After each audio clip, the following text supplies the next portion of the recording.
The Watcher's Mistake. The Zephyrian Observation Station, Eternal Watch, drifted silently through the asteroid belt, its crystalline hull reflecting the distant light of Sol. For 3 centuries, Commander Keth had called this place home, watching the small blue world that spun peacefully in the inner system. His silver-scaled hands moved across the biomural interface, updating the quarterly report that would soon travel across the galaxy to the High Council. Another failed rocket launch, Science Officer Yura announced from her station, her 4 eyes tracking multiple data streams simultaneously. The humans managed to get their metal tube halfway to their moon before it exploded. Such waste of resources. Keth's gill slits fluttered in what passed for laughter among his people. The Zephyrians had been exploring the stars for 10,000 years, their technology so advanced that they could fold space itself to travel between worlds. To them, humanity's chemical rockets were like watching children play with dangerous toys. "Update the records," Keth commanded, his voice carrying the authority of centuries. Technological advancement, minimal. Political unity, non-existent. Estimated time to self-destruction, 87 standard years. Recommendation: continue passive observation until natural extinction occurs. The bridge of the Eternal Watch hummed with quiet efficiency. Junior officers processed data from thousands of microscopic probes scattered throughout the solar system, each one no larger than a grain of sand, yet capable of monitoring individual conversations on Earth's surface. The humans had no idea they were being watched, studied, cataloged like specimens in a vast cosmic laboratory. Navigation Officer Zex looked up from his tactical display, his reptilian features creased with what might have been concern. "Commander, the Galactic Council has approved 3 more harvesting fleets for this sector. They're expecting our final assessment within the next cycle." "Then they shall have it," Keth replied without hesitation. Status unchanged. The humans show no signs of achieving interstellar capability. Their primitive fusion experiments are centuries behind our own development at a similar stage. Once they inevitably destroy themselves through warfare or resource depletion, their world will be ready for colonization. But far below, buried beneath the Antarctic ice sheet, Dr. Elena Vasquez stood before a discovery that would change everything. The underground facility had been carved from solid rock, its existence hidden from satellites and surveillance by layers of advanced camouflage technology. Project Horizon had begun 15 years ago, when deep-core mining operations had uncovered something that shouldn't exist. The alien ship was small, perhaps a scout vessel, but its technology was unlike anything in human experience. Its hull was composed of materials that seemed to exist in multiple dimensions simultaneously, and its propulsion system defied every law of physics that humans thought they understood. "Final integration tests are complete," Dr. Vasquez announced to her international team of scientists and engineers. "The Phoenix Rising is ready for her maiden voyage." The hangar stretched out before them, a vast cavern that housed humanity's greatest secret. The ship that floated in the center of the space bore no resemblance to the crude rockets that the world saw on television. Its hull flowed like liquid mercury, composed of metamaterials that had been reverse-engineered from the alien wreckage and improved upon by human ingenuity. Captain Maria Santos climbed aboard the Phoenix Rising, her heart pounding with anticipation and terror in equal measure. She had been chosen to command this vessel not just for her piloting skills, but for her ability to think creatively under impossible pressure. Her crew represented the best of humanity, selected from every nation, and trained in technologies that officially didn't exist. "All systems show green," reported Chief Engineer David Park from the engine room. "The quantum drive is stable, and the dimensional anchors are holding. We've successfully replicated their space-folding technology, but with human improvements. Our version is actually more efficient than the original design." The breakthrough had come when Dr. Vasquez realized that the alien technology wasn't just bending space, it was convincing the universe that distant points were actually adjacent. Human creativity had found ways to make this process smoother, more stable, and incredibly more powerful than anything the original builders had achieved. "Dr. Vasquez," Captain Santos said over the comm system, "are we ready to show the galaxy what humanity can really accomplish?" The response came back immediately, filled with quiet determination. "Captain, we've been ready for 15 years. Time to let the stars know that Earth isn't as primitive as it appears." Space itself began to ripple as the Phoenix Rising engaged her quantum drive. The ship didn't accelerate in any traditional sense. Instead, she simply chose to exist somewhere else, stepping out of Earth's gravity well and into the void between worlds like a ghost becoming solid. On the bridge of the Eternal Watch, alarms began screaming. "Commander."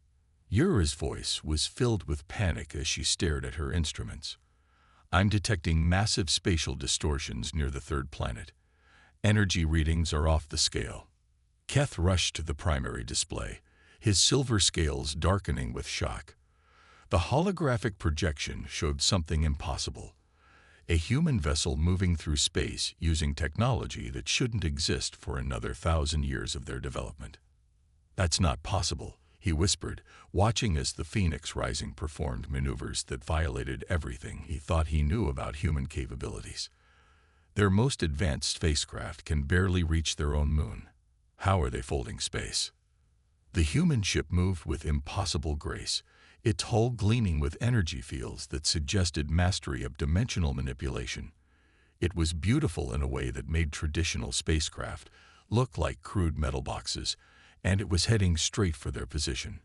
"Commander," Communications Officer Lex announced, his voice trembling, "we're receiving a transmission. It's from the human vessel, and they're using our own communication protocols." Keth's world turned upside down as he realized the implications. The humans hadn't just achieved interstellar capability overnight. They had been hiding their true technology, watching their watchers, learning from the very probes meant to spy on them. "Put it through," he commanded, his voice barely above a whisper. The main screen flickered to life, revealing the bridge of the Phoenix Rising. A human female stood at the center of the command deck, her dark hair flowing in the artificial gravity, her eyes burning with intelligence and determination. "Greetings, Commander Keth of the Zephyrian Empire," Captain Santos said, her voice carrying across the void with perfect clarity. "My name is Maria Santos, and I represent the United Earth Alliance. We need to talk." The silence on the bridge of the Eternal Watch was absolute. 300 years of observation, 3 centuries of dismissive reports. And now this. The humans had not only achieved interstellar travel, they had done it using technology that surpassed Zephyrian engineering. "How?" Keth finally managed to ask, his voice breaking with the weight of his miscalculation. Captain Santos smiled, and in that expression was the entire history of human determination.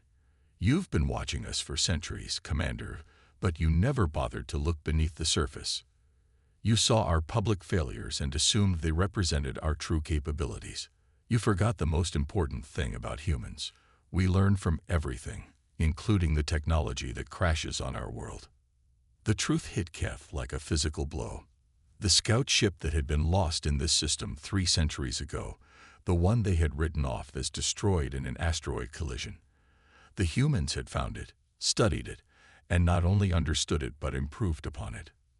"Your people have been watching us like we're primitive animals," Santos continued, her voice growing harder. "Filing reports about our inevitable extinction, waiting for us to destroy ourselves so you can harvest our world. But you made one critical mistake, Commander. You underestimated the children of Earth." As if to emphasize her point, more ships began emerging from folded space around the Eternal Watch. Not just 1 or 2, but dozens. Each vessel was a masterpiece of engineering that combined alien technology with human innovation, creating something entirely new and incredibly powerful. Keth collapsed into his command chair, his centuries of certainty crumbling around him. The humans hadn't just achieved interstellar travel. They had built a fleet that could challenge the greatest powers in the galaxy, and they had done it all while their observers remained obliviously convinced of their primitiveness. "What do you want from us?" he asked, his voice hollow with defeat. Captain Santos leaned forward, her expression softening slightly. What we've always wanted, Commander. To join the galactic community as equals, not as subjects to be harvested. To share our knowledge and learn from others. To prove that humanity deserves a place among the stars. She paused, letting her words sink in before continuing.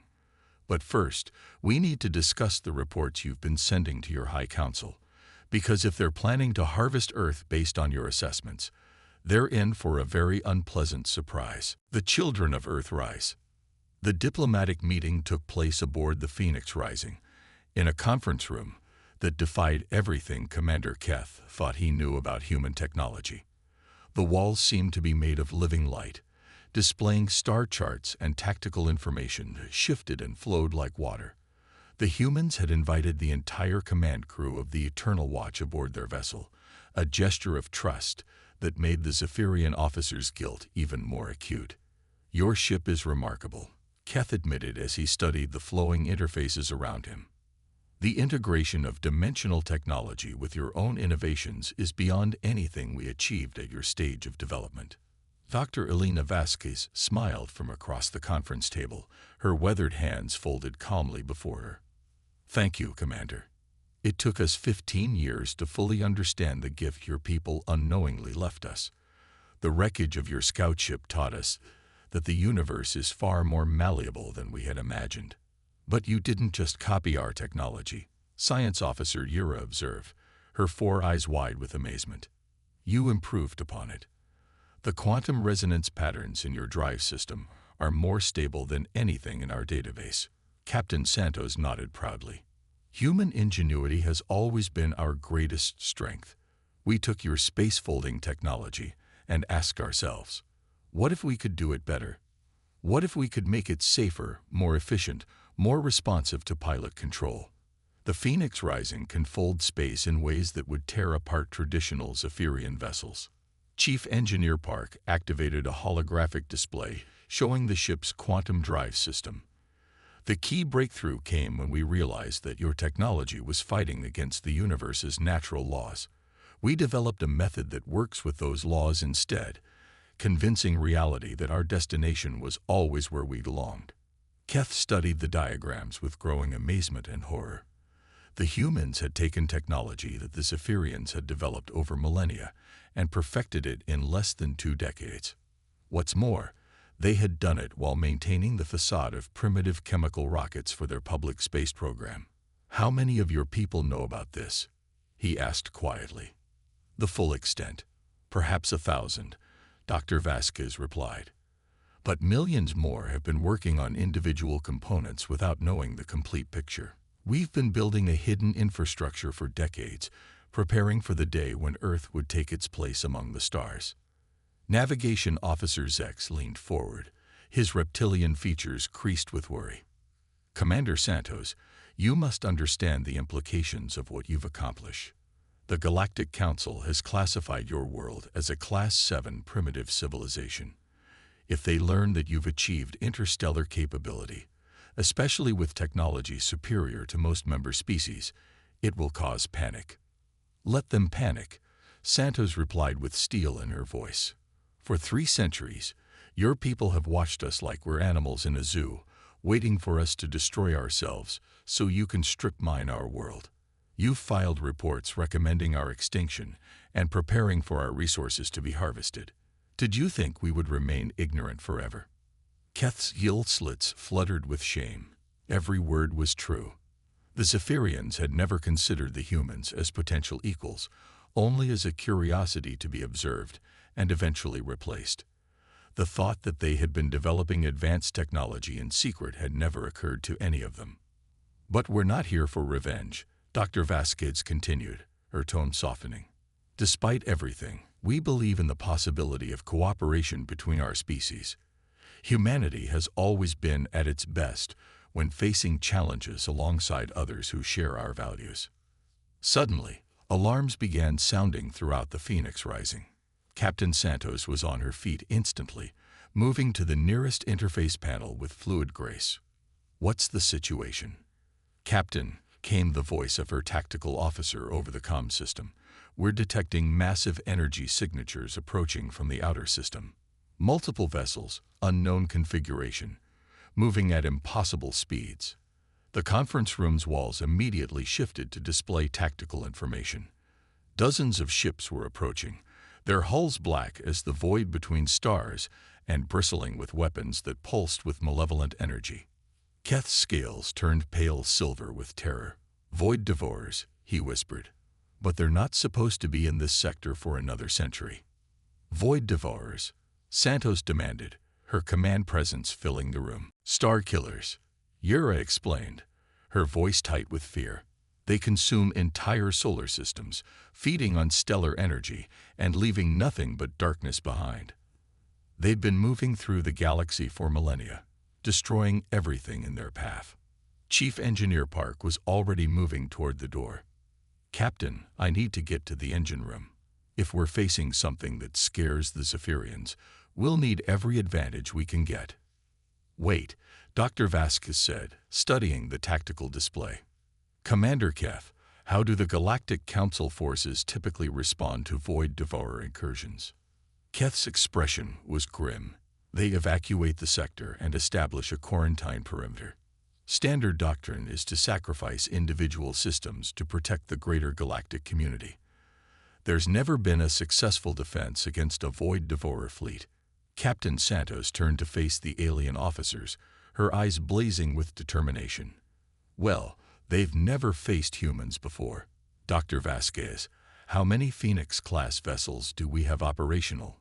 47 in this sector, with another 120 in various stages of completion. The scientist replied immediately. "But Captain, we've never tested our systems against technology this advanced." "Then it's time to learn," Santos replied with a fierce grin. "Commander Keth, I'm offering your people a choice.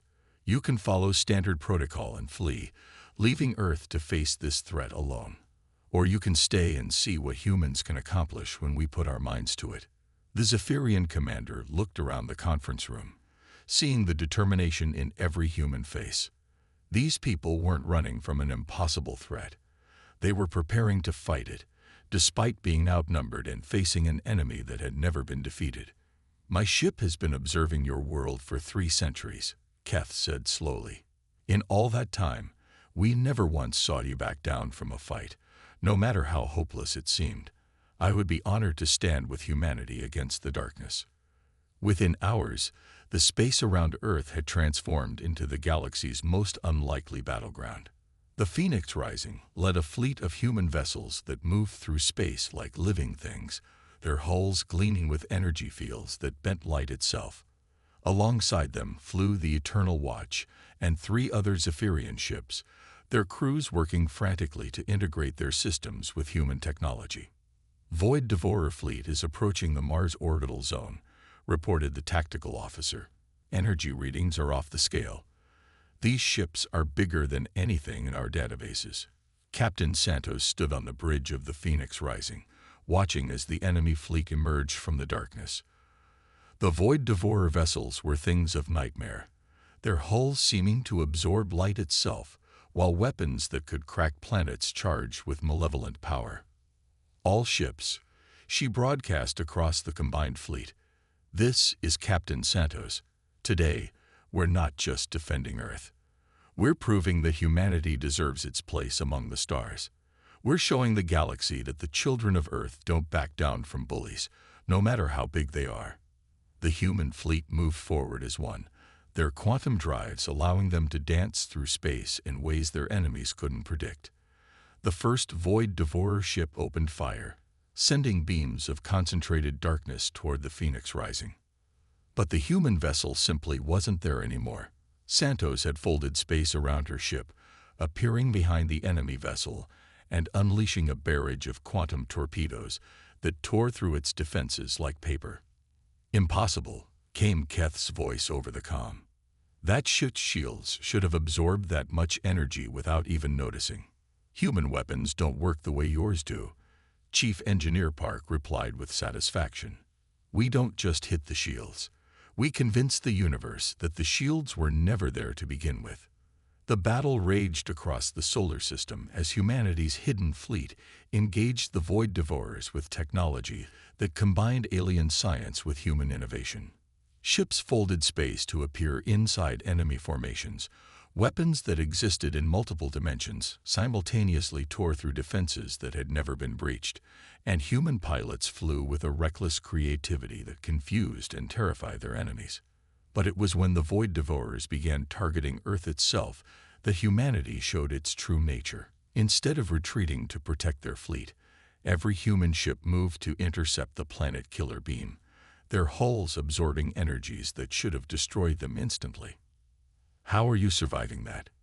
Yura gasped as she watched the Phoenix Rising take a direct hit from a weapon that could crack moons. Because we're not just fighting for ourselves, Dr. Vasquez replied, her hands dancing across quantum field controls.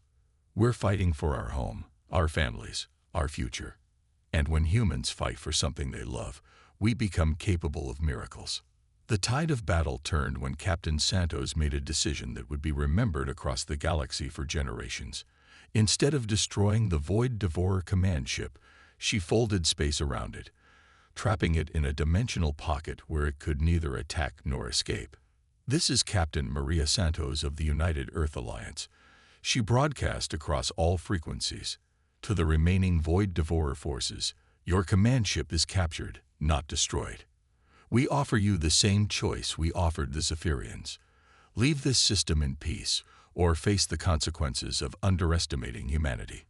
The alien fleet hesitated, confusion rippling through their formations. No species had ever captured a Void Devourer vessel before. The possibility of negotiation instead of destruction was something they had never encountered. Slowly, the remaining ships began to withdraw, their hulls flickering as they prepared to jump to hyperspace. But before they left, the Void Devourer fleet commander sent a single message that reached every ship in the system. We have underestimated the children of Sol. This sector is now under their protection. We will not return. As the enemy ships vanished into the darkness between stars, the combined human and Zephyrian fleet found themselves alone in the vast silence of space. Earth hung in the distance, blue and beautiful and safe, while around it floated the ships of a species that had just announced its presence to the galaxy in the most dramatic way possible. Commander Keth, Captain Santos said, her voice carrying across the comm channels, I believe you have some reports to update. The Zephyrian officer's laughter was like the sound of silver bells in the void. Indeed I do, Captain. Status: humanity has achieved interstellar capability. Technological advancement, beyond anything previously recorded. Political unity, demonstrated under pressure. Estimated time to self-destruction. Infinite. Recommendation. Immediate recognition as a major galactic power and formal invitation to join the Galactic Council. He paused, looking at the tactical display that showed human ships scattered across the solar system like guardian angels. And Captain, when the Council asks how humanity went from primitive rockets to this level of technology seemingly overnight, what should I tell them? Captain Santos smiled, the expression visible across every screen in the fleet. Tell them the truth, Commander. Tell them that when you corner Earth's children, when you threaten what we love, when you underestimate what we're capable of achieving together, you learn the most important lesson in the galaxy. Never bet against humanity. The stars themselves seemed to shine a little brighter as Earth took its place among them. No longer a primitive world waiting to be harvested, but a beacon of hope for every species that had ever been underestimated. The children of Earth had answered the call of the stars, and the galaxy would never be the same.